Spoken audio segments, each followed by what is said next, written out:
As die son draai.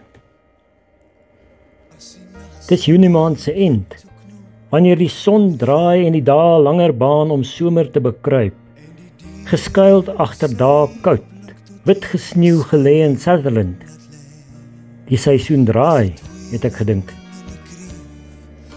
Maar die dag se kort staan stil, vir 'n rukkie vasgevries en onwil om lente te erken, dat ons bietjie hitte kan wen.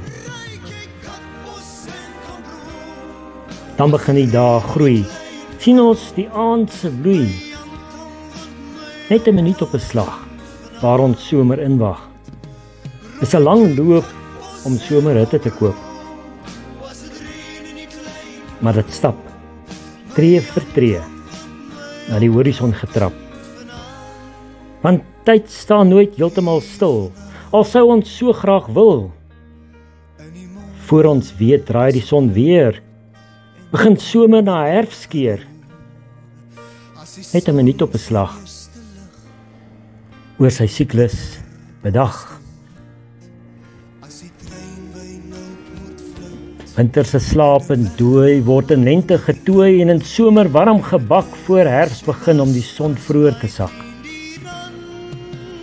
En ons weet, iemand hou tyd afgemeet.